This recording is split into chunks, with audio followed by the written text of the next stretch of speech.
Saio honetan, goizean zehar ibili gara apur bat helduen euskalduntze alfabetatzearen inguruan orokorrean hausnartzen, datuen bitartez, arlo desberdinetatik. Eduki dugu bai euskaltegien ikuspuntutik helduen alfabetatze euskalduntzearen inguruko hausnarketa konpartitu bat egiteko aukera hemen. Eta orain fokoa jarriko dugu helduen euskalduntze alfabetatze horretan sortzen ditugun euskal hiztun hoiengan, ez? Euskal hiztun hoien beharrak, motivazioak, sentsazioak aztertzeko, Esti Amorortuk eta beste lankide batzuk ikerketa oso interesgarri bat egin zuten, justo hori, ez? Euskal hiztun berrien esperientzia, jarrerak eta identitatearen inguruan. Eta orduan apur bat ikerketa hori kolpe, eta ikerketa horretan daukaten atal igual guri momentu honetan interesatzen zaigun eta goizean behin eta berriro agertu delako, ez? Ezagutzatik erabilerako salto horretan, beraiek badaukate atal berezi bat eta apur bat hori garatzeko eskatu dugu, eta atal hori da apur bat hiztun berri horiek nola bilakatzen ditugun hiztun aktibo, ez? Azkenan sortzen ditugun hiztun horiek ez badira aktibo, azkenan oso zaila delako erabilerarako jauzi hori ematea. Orduan, apur bat horren inguruan hitz egiteko, Esti Amorortu daukagu gurekin. Esti Amorortu Euskal Filologian lizentziatua da eta hizkuntzalaritzan doktorea. Gaur egun Deustuko Unibertsitateko irakaslea da, hizkuntza modernoa eta euskal ikasketen sailean. Eta esan dugun ikerketa horretatik aparte, hainbat argitalpen eta ekarpen egin ditu, bai soziolinguistikan, bai hizkuntzan iztasunean, zein diskurtsoen azterketan. Gaur aipatuko den ikerketa horretaz gain, beste ikerketa interesgarri bat da, daukagu hor, erdaldunen euskararekiko aurreiritziak eta jarrerak, eta gai honen inguruan ekarpen interesgarriak egin ditu, eta uste dut bere ekarpena oso baliagarri izango dela, batez ere hori, bai? Hiztun aktiboak sortzea begira, ditugun, gako mesedegile, oztopotzaile horiek aztertzeari begira. Bale, orduan, zurea da hitza. Eskerrik asko egunon, dan hori. Hiztun berrien garrantzia sustu gauza handirik ez dudala esan behar, ez da, datu batzuk ipini ditut hor lehenengo diapoan, baina denok ezagutzen ditugu, gero eta hiztun berri gehiago ditugu, 300.000 irabazi ditugu, asko eta asko eskolari esker, ez da, murgiltze eskolari esker, eta beste asko ere euskaltegiei esker. Hau ezaguna da eta bakarri da apur bat kokatzeko, ez da. Honek badakigu euskaldungoaren osaeran edo konfigurazioan aldaketa oso nabarmenak ekarri dituela, ez da. Lehen euskaldun gehienak, euskaldun zaharrak ziren, lehen hizkuntza euskera zutenak, alfabetatu barik zeudenak, ez da, euskera etxean eta eremu kolokialan erabiltzen zutenak, gehienak, eta gaur egun denpora gora joan ala, eta batez ere belaunaldietan bera joan ala, euskaldun gehienak hiztun berria dira, ez dira bizi testuinguru oso aldekoetan, ez da, ez dituzte aukera asko euskera erabilteko, eta beste konfigurazio bat sortu da, ez da. Eta honek aldatu du dana, eta oraindik ere askoz ere gehiago aldatuko du, ezta? Orduan guk uste dugu talde hau, hiztun berrien taldea, hau da, euskera ikasi duten, euskera sondo dakiten, baina familiatik kanpo ikasi duten talde hau oso talde estrategikoa dela euskeraren etorkizunari begira, ezta? Eta garapenari begira.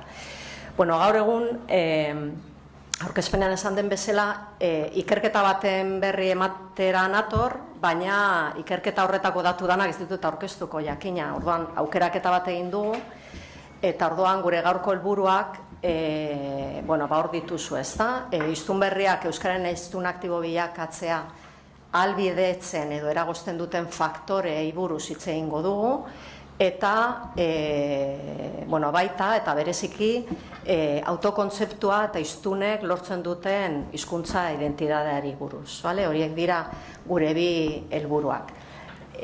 Gaur aipatuko dudan guztia, ikerketa proiektu handi baten emaitza da, eta hori talde lanean esan dan bezala lau egile ibili ginen, hemen dagoen ane, eta gurekin batera Jone Gorigoltzarri eta Jaki Urla.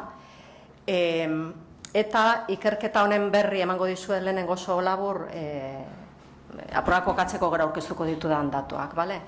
Ikerketa honetan gu saiatu ginen Iztunberrien olako argazki orokor bat ataratzen, ezta? Eta, funtsean, bi emaitza atara ditugu ikerketa honetatik. Batetik, Iztunberriek dituzten jarrerak, ideologiak, esperientziak, bizipenak batzea, ezta? Baita ze erabilera patroi duten, ze erabilteko zailtasun edo aukera, erabilerari buruzko datuak, eta baita hizkuntza identitateari buruzko datuak ataratzea, ezta informazioa ataratzea, baina gero gure helburua bazan aldi berean hiztun profil profil anitza daudela pentsatuta profil ezberdinak identifikatzea. Ze azken batez gero hizkuntza plangintza edo politika neurri zehatzak hartzeko pentsatu genuen egokia zala, ezta profil ezberdinak aipatzea. Ez dut esan, baina gu galbae bat ipini genuen, ezta? Iztunberri esan dut guretzat olako definizio bat hartu genuen guk erabaki genuna. Iztunberria da euskera ondo jakinda C1 maila edo eukita, ez ega, akreditatu behar izan zutelako, baina egunerokoan euskera normaltasunez erabiltzeko gai zirenak hartu genituen bakarrik, hortiberakoak ez, hori galbai hori guk ipini genuen unibertsoa murrizteko, ez beste edozegaitik. Orduan nolako zeak izan ziren, baina etxetik kanpo, familiatik kanpo ikasi dutenak, bale? Orduan, funtsean bi profil nagusi izan ditugu.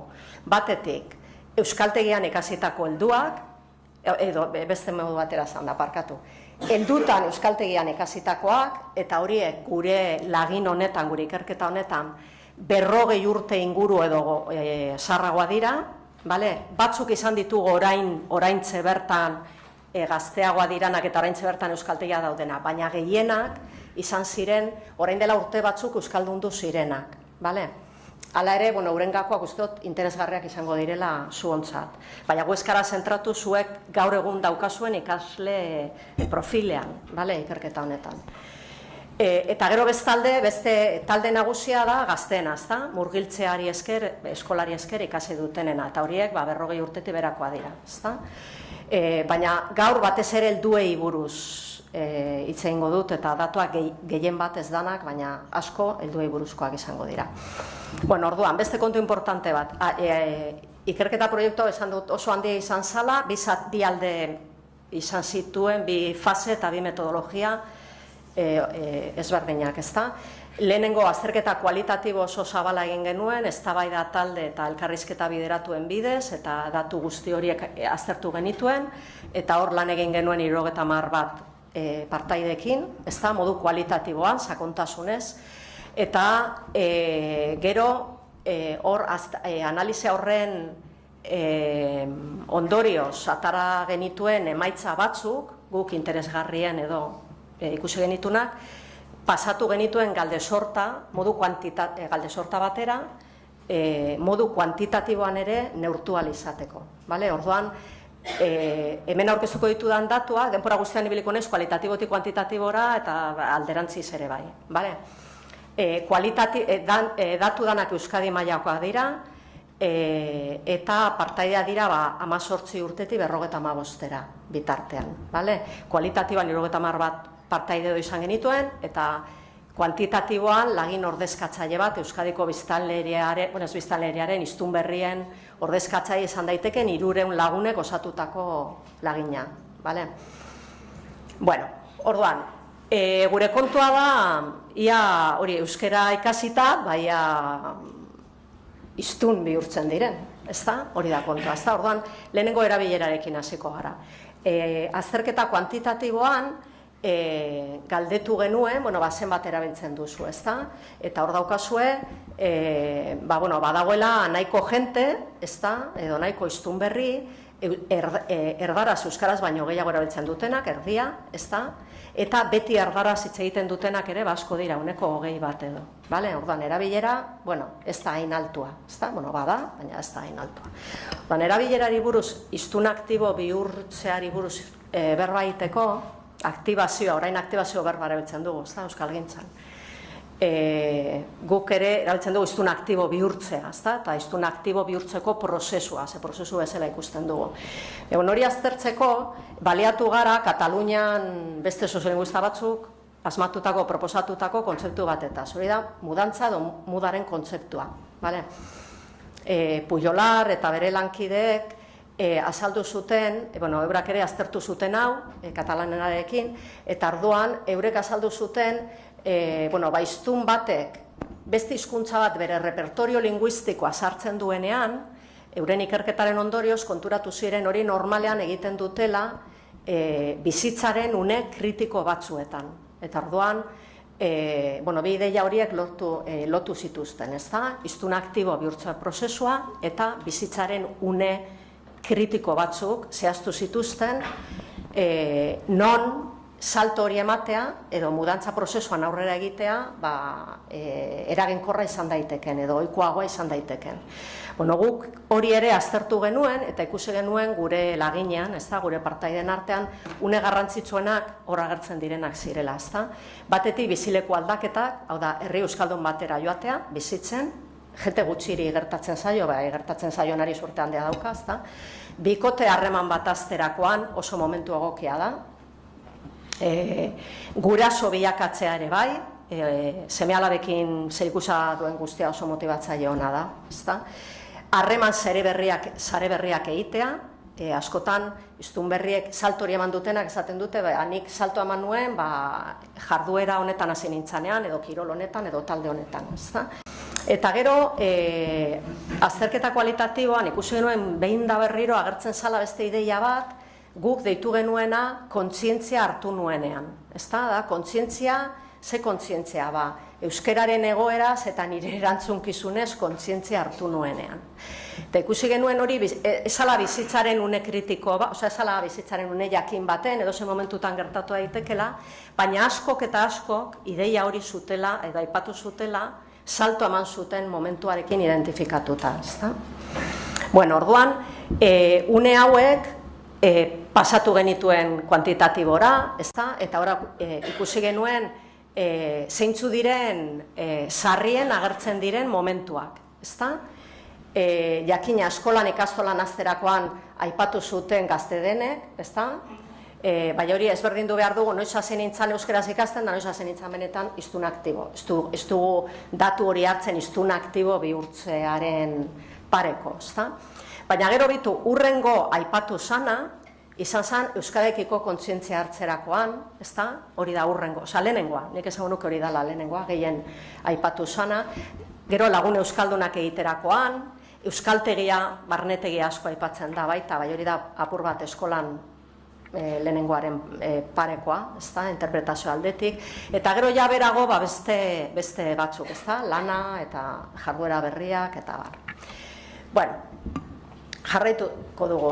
Lehen esan dudan bezala, ez dut hitz egingo gaur hiztun berri profil guztiei buruz.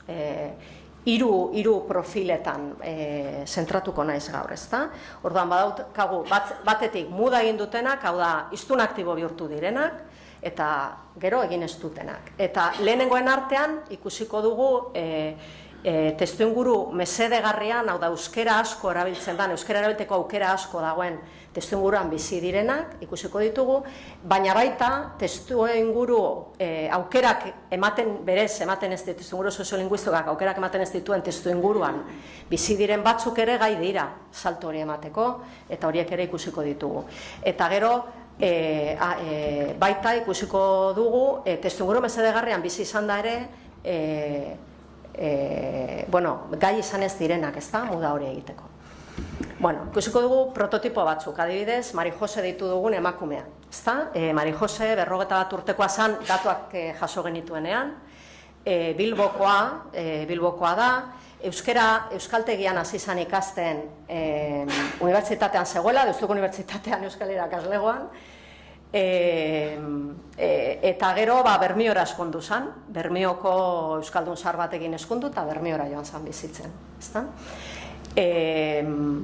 Horrek beste bere bizitzan aukera handiak eman zizkion, ez bakarrik aukerak, ez da, erabiltzeko, baina baita Bermeoko euskera ikasteko, aukera izan zuen, da Bermeoko euskeraz egiten du, berba. Berak erabaki zuen seme-alabei euskera baino ez transmititzea, eta horretan oso zintzoa da, ez da. Eta, bueno, esan daiteke gaur egun euskeraz bizi dela. Bakarrik erabiltzen du gaztelania bere gurasoekin, bere familia ardaldunarekin, ez da? Bestela ez. Begiratu berak zelan verbalizatzen duen hau, ez da? Orduan, titulatara eta gero, ega ere atara zuen, ez da? Orduan, titulatara eta gero beti mantendu izan dut harremana, euskeragaz harremana, eta gaur egun saiatzen naiz euskeraz bizitzen barlo guztietan, saiatzen naiz, zentzu guztietan. Orduan, gaur egun euskera da nire hizkuntza lehentasunerako, euskerak edo zertan, eta seme-alabagaz be bai. Nik badot alaba eta semie harremana euskerazkoa da. Nire seme-alaben ama hizkuntza euskera da. Nire gizonak euskera zeitzen dau. Gizonaren partez bebai familia osoa. Orduan euskera zeitzen dugu nire familiarekin, orduan erderaz zeitzen dugu nire familiarekin, nire partekoekin. Gaur egun normalien bai telefonoz bai eurengan eurengana guazenean, bai eurek datozenien. Orduan geuretzako arrotza dena da, nire familien edo nire munduagaz kontaktuan gauzenean, arrotza da erderaz egitea. Eta, gaur egun, normaltasunez euskerarekin, baina, klaro, prozesua izan da, urtetako prozesua izan da.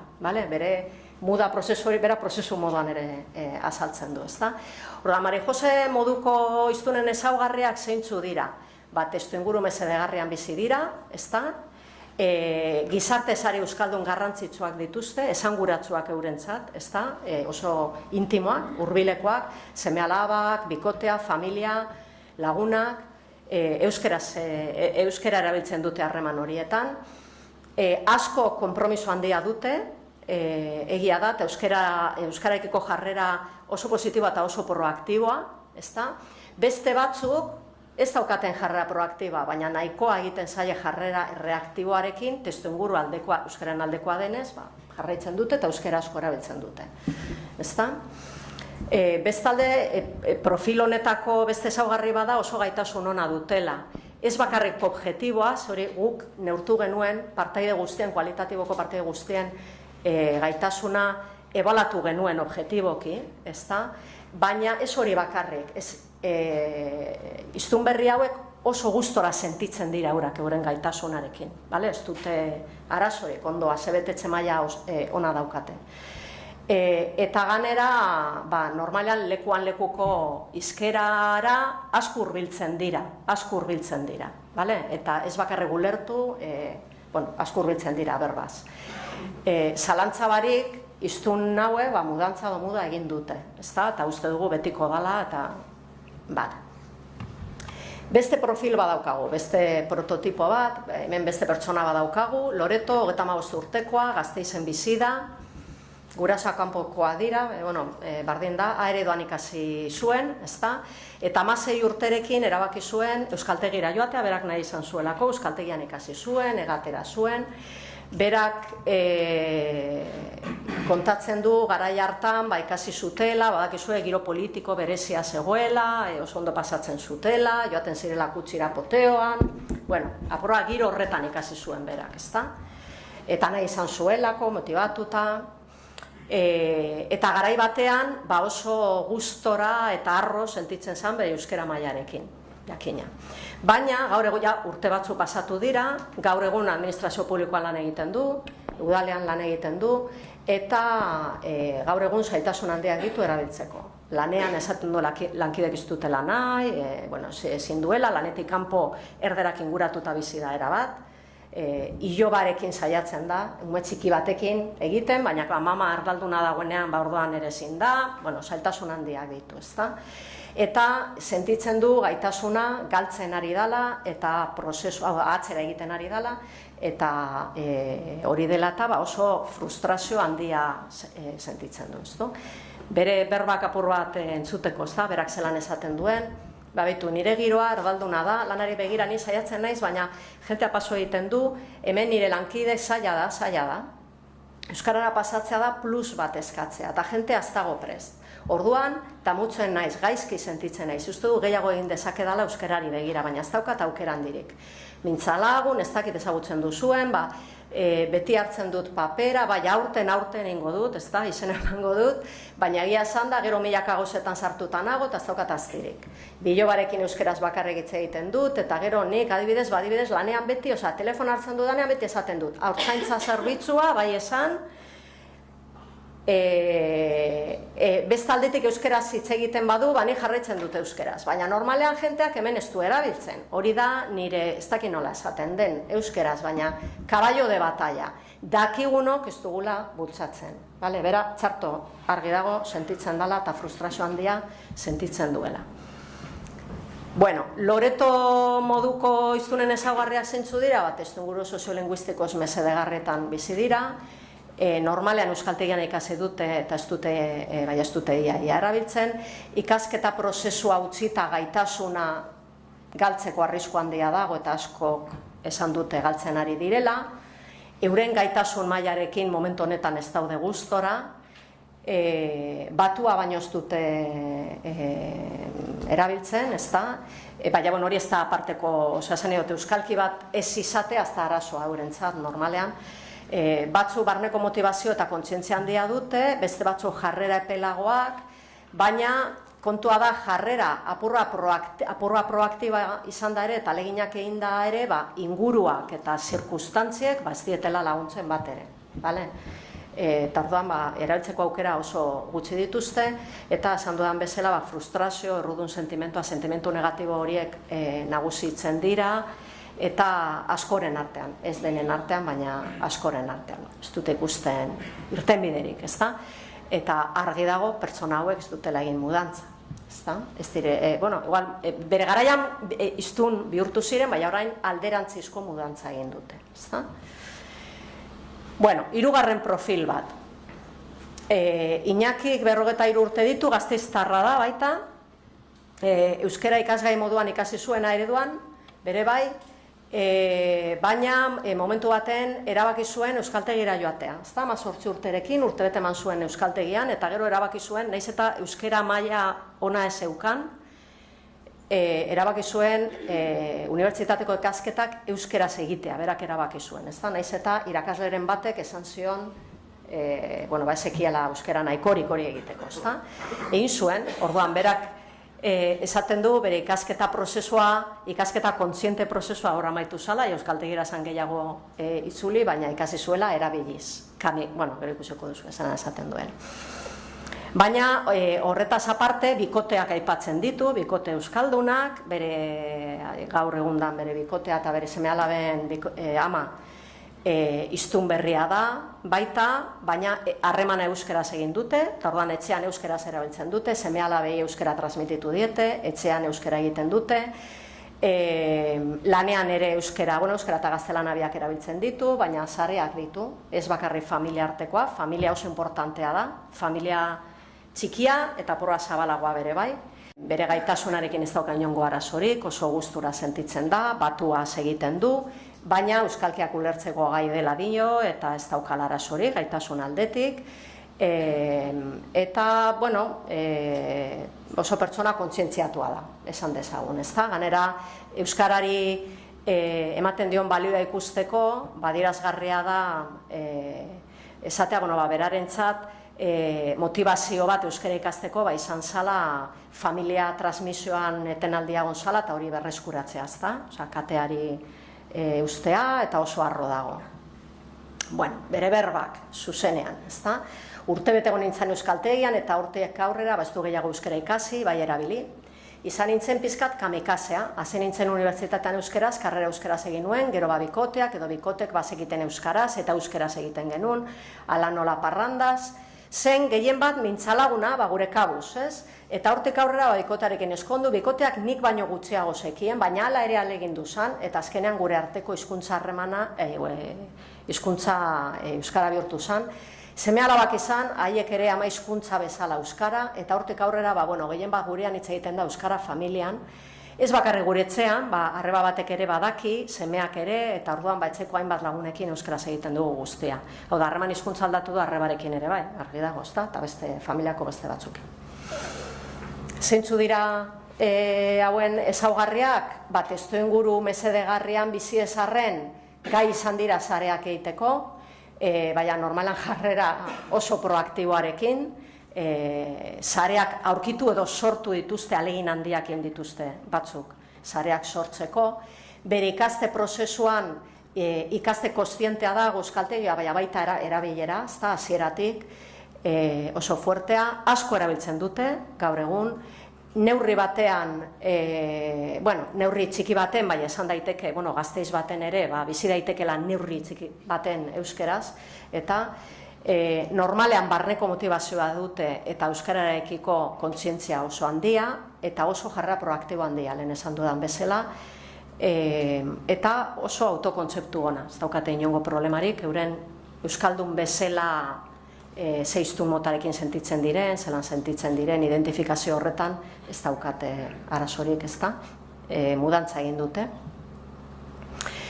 Orduan zeintzu dira gakoak, apur bat, profil horien bidez ikusi ditugu gako batzuk, ez da, guk analizearen ondorioz atala genituen faktoreak edo gakoak mesedegi edo oztopotzai esan daitezkenak, dira batetik, erabiltzeko aukerak, ez da, testuinguru soziolinguistikoa eta sare sozialak, bestalde gaitasuna, gero banan-banan azalduko ditut, ez da, gaitasuna, baina baita horrekin lotuta ikaste prozesuarekin, ikaste prozesua, eskolan edo euskaltegian bakarrik egin duten ala kalean ere bai, ez da, biak egon diren ala ez, hori ere oso importantea da.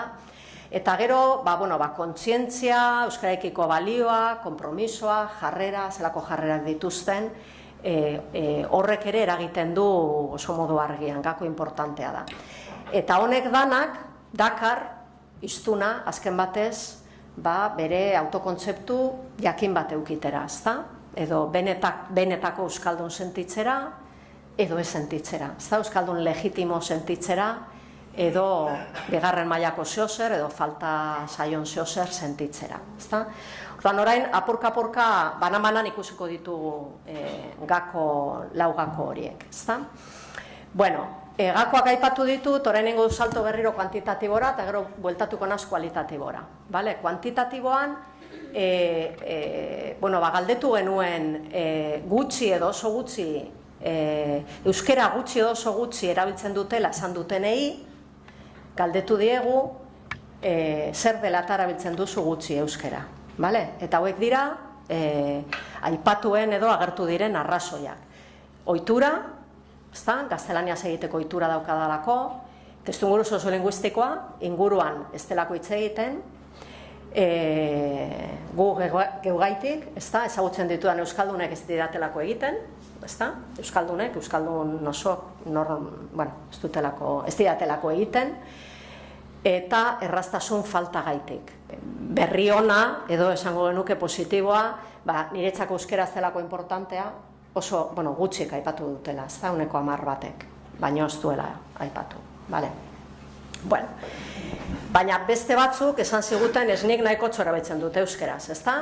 Orduan horiei galdetu genien zer dela eta erabiltzen duzu, beti edo ia beti erabiltzen dutela erantzun dutenei, esan genien, zer dela eta orduan gehien bat agertu ziren arrazoiak izan ziren behitu lehenengoa euskaraz egiteko aukera denak aprobetxatzen ditudalako. Hau da, jarrera proaktiboa daukadalako, ez da? Neuk aukeratzen dut.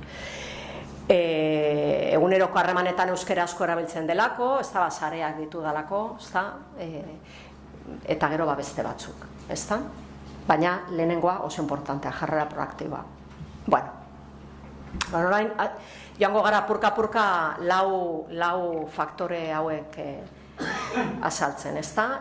Esan dugu, lehenengo faktorea, aipatu dan lehenengoa esan edut horrekin, ez da garrantzi zailkapen baten, orden baten emateko.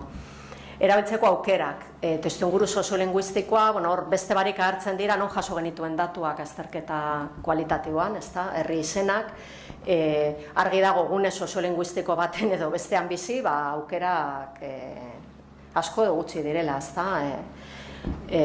Baina horretaz aparte esan dugu sarea, testuinguru soziolinguistikoa eta sarea guk uste dugu, aztertu behar direla bakotxa bere aldetik, ez da? Ez datoz beti batera, bale?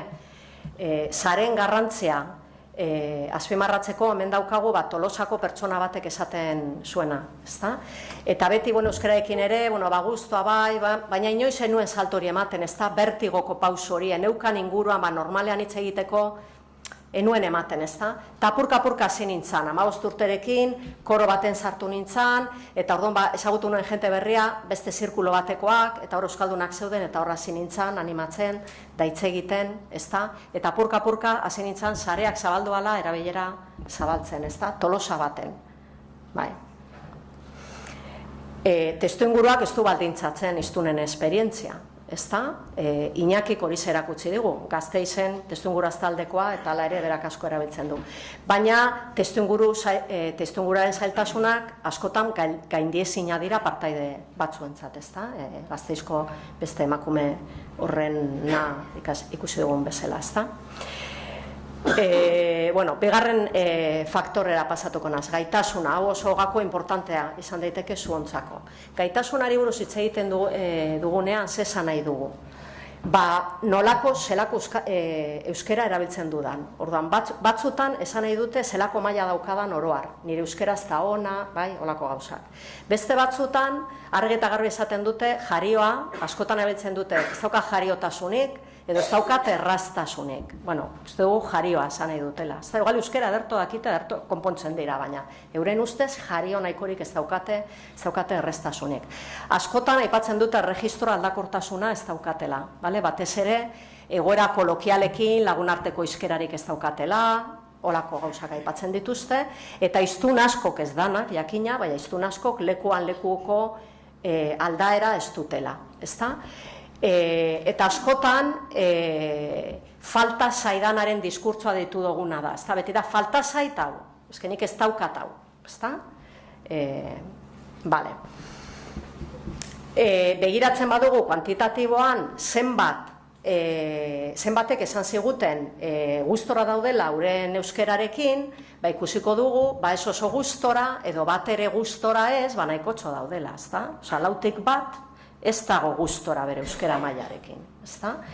Eta hori, konparatzen badugu, begiratzen badugu adintartekan antzekoa da. Bat ere gustora ez, ez parkatu ez oso gustora, uneko 20-25 inguru ez dago. Zelako gauzak aipatzen dituzte, orain aipu batzuk oso harin, hobetu lertzeko gaitasuna zer dan. Esan dudan bezala jariotasuna, erraztasuna egaukita ere, hemen emakume batek esandakoa, hemen gazte batek esandakoa, eskerraldeko batek, niri gustatuko litzadake leku bateko euskeraz egitea, leku bateko bardin zaio, bakarri nahi du, hain batuo, bere berroa dira, hain batuo ez ematea. Lagunekin egunero egitea, nahi luke berak, eta lotsari gabe euskeraz egitea. Eta Sestaoko beste neska gazte batek euskaltegian ere dagoena, momentu horretan, eta esaten du euskalkiak, erakargarria dira niretzako niri enbidia, enbidia niko lan hitz egin nahi dut, enbidia ematen didate, entzuten dudanean. Baina Tolosan ere bai, euskera batuaz hitz egitea hemen Tolosan oso hotza da, plastikozko euskera da. Hori ez da euskera, batzuk esatute hori ez da euskera, horrek sentiarazten zaitu bastakit, beste maila baten zaudela. Horako gauza jaso ditugu. Eta aprobat anekdota bezala, euskaltegian ikasitakoa desikasi behar. Hau esan zigun, Bilbon bizi izan batua ikasi zuen, da gero Bermiora joan zan emakume honek, Bermiora joan nintzanean, nire batuarekin nora joango zara, Eta orduan euskaltegian ikasitakoa desikasi egin behar izan nuen, Bermiokoa ikasteko. Hau saltatuko dut. Eta 3. gakora pasatuko naiz. Konpromisoa, jarrera, proaktiboa, reaktiboa. Bitu, aipu hau irakurriko dut. Gazte batena da, gaztea da. Berez, 6. maila arte edo, 11 urtera arte, gazteleraz hitz egiteko tendentzia nakan. Baina 6. mailatekan aurrera hasi nintzen euskera, eta oin gaztelera apenas ez dut ikutzen. Beti euskera hitz egiten dut, momentu horretan, nahiko momentu apur bat epifania moduko bapateko momentu baten erabaki zuten, guk euskera zin behar dugu eta hasi ziren. Hori da kontzientzia hartzea, guk kontzientzia hartzea deitzen duguna, ezta? Bueno, kontzientzia hartzea, hizkuntzarekiko ditugun balioak, hori dana lotuta dago motivazio eta, hau da, euskara ikasteko motivazioekin, eta baita euskara ikasteak, euskaraz jakiteak dakartzan sariekin, ezta? Ordan ustot, gai hau zuontzat interesgarria izan daitekela. Euskara ikastea erabaki dutenen artean, zeko gaztek ez dute eurek erabaki, ezta? Euren artean, zelako motivazioak izan dituzte? Bueno, izan dituzte danetariko motivazioa. Batzuk integratzaileak edo gehiago integrazioarekin edo identitatearekin lotutakoak eta beste batzuk instrumentalak, bale? Baina bitu zelako gauzak esan dituzten.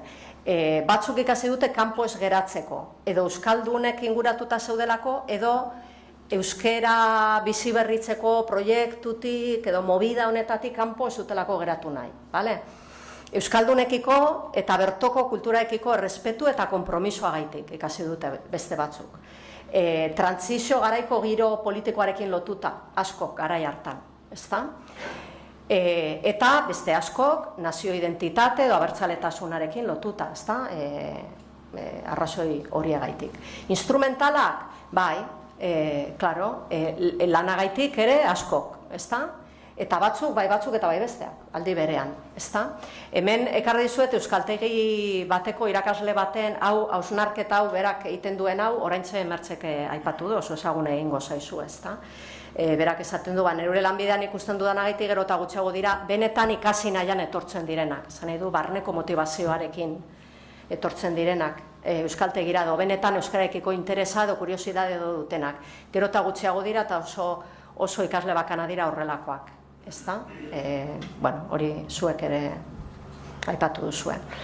Bueno, sariak zeintzu dira, azken batez euskara ikasteak, euskaldun bihurtzeak sari batzuk eman behar ditu, ezta? Zeintzu dira eurek aipatzen dituzten sariak, hori hiztun aktibo bihurtu direnek aipatzen dituzten sariak. Aipatzen dituzte harremanak, harremenekin zer ikusia dituzten, lagunak egin ditut, familiarekin, harreman mundua, ezta? Beste batzuk aipatzen dute hemengoa sentitzea. Denek aipatzen dituzte sentimentu eta emozio positiboak, ezta? Zebetetzea, rotasuna, ronago, oso posinago ikasi dudalako, sentimentu eta emozio oso positiboak. Aipatzen dute bizitza aberatsagoa dutela, ezin dutela imaginatu guren bizitza euskerari gabe olako gauzak, ezta? Eta baita aipatzen dira lanpostua lortzearekin lotutako sariak, ezta? Motivazioen artean zeinek daukaten, zein motivazio motak daukaten garrantzi gehiago, ezta, oso garrantzitsu bezala, hauek bataz bestekoa dira, agertzen dira Euskal Herriko hizkuntza delako, Euskal munduaren parte izateko, zure identitatearen parte izateko. Horiek dira garrantzitsuen bezala agertu direnak. Bueno, 5 minutu edo daukat, ezta? Bai. Azken gakoa, hizkuntza identitatea. Bueno, hizkuntza identitatea esaten dugunean, hemen esan nahi duguna da zelako hiztun motarekin identifikatzen naizen, bale? Ni zelako euskalduna naiz, azken batez, galdera horri erantzuteko eurek zer esango luketen, ezta? Edo zer esan diguten, hobeto esan da. Jakin nahi dugu euren autokontzeptua zein dan, bale? Eta euren erantzunen artean guk funtsean, bueno, 3 aurkitu ditugu, euskaldun zar, baten batek oso gutxik esan diguten, ni euskaldun zar sentitzen naiz, hone gaite, beste gaite, baina hori oso pertsona gutxik esan digut, oso gutxik, gehienek esaten digutena da, ni euskaldun berria naiz, edo ni euskalduna naiz, euskalduna eta kito, edo euskalduna, eta bai, orduan, apura jokoa, gehiago dago euskaldun berri, euskaldun etiketen edo kontzeptuen artean, bai? Bueno, zer daukagu, ze ezaugarri dituzte ni euskaldun berria naiz esan dutene? Askok ez, denek erabiltzen dute falta zaidanaren diskurtsoa, gogoratzen zarete, ezta? Ez daukat jariotasunik, ez daukat erraztasunik, ez daukat... Gaitasun mugatua dute, hori objetiboki ere guk ere neurtu dugu eta eurak ere bai, ezta? Euren pertsepzioa da, baita gure analizia ere. Naiz eta konpondu euskeraz, euskalkirik ez dute, bai ez hori bakarrik, kaleko registrorik ere ez dute. normalean testuinguru soziolinguistiko oztopotzaian bizi dira, sarerik ez daukate edo oso gutxi dituzte, eta dituztenak ez dira indartsuak, ez dira esanguratsuak, ez dira intimoak, orduan erabilteko aukera oso gutxi dituzte, eta izan ere oso gutxi erabiltzen dute. Ni euskalduna naiz esaten dutena, nire esan, esar, ezberri, ni euskalduna, olako gauzak esaten dituztene, beste ezaugarri batzu dituzte. Oso gustora daude euren euskararekin, gaitasun osoa dute, ez da, euren beharretarako, kaleko hizkera ere badute, ez da, askok lekuan lekuko euskera daukate, baina jakina leku batzuetan hau apurra irrelevantea da, beste leku batzuetan oso relevantea da, azken datu hau. Testuinguru soziolinguistiko mesedegarrian bizi dira edota sare indartsuak dituzte eta asko erabiltzen dute. Baina, importantea da esatea, baita ere hor agertzen den azkena, ezta? Kontzientzia dute eta jarrera proaktiboa dute, bai, denek. Orduan, badirudi, guk uste dugu, kategoria hauek apurbet legitimitate kontinuum baten daudela, ezta? Beste gizarte askotan bezala, hiztun natiboa da, apurra desiragarria dena, ezta? Hori legitimazio honena daukana, ezta? Gaitasunaren aldetik, euskaldun berri aldarrikatzen duena, guk argi daukagu hori lotzen duela legitimazio faltarekin, ezta, falta zaienarekin, bigarren mailako izatearekin, eta euskaldun aldarrikatzen duena, kategoria hori, edo identitate hori aldarrikatzen duena, guk argi daukagu legitimotasun gehiagorekin sentitzen dela, ezta? Amaitzeko, minutu bat uste dut falta zaigala, eta minutu baten ondorio pare bat, gehiago ez da baidarako, beste zer baino gehiago ez da. Gure emaitzen arabera, euskara jakiteak ez dakar, hori bagenekien aurretik ere, baina baieztatu dugu, euskara jakiteak edo euskaraz jakiteak ez dakarrela automatikoki euskara erabiltzea, ez da benetako euskaldun sentitzea. Eta bigarren ondorioa ez da, baina galdera planteatu nahiko nuke, eta ez dauka denporarik horretan sartzeko, seguru nago zuek asko daukazula esateko, segureni gogo eta ere egin beharko genuke zelako gaitasuna irakatsi behar dugun. Bai eskoletan, jakina, murgiltzean, baina baita euskaltegian ere, ezta? Ikusita, zelako gaitasuna nahi duten eta zelako gaitasuna behar duten, ezta? Eskerrik asko.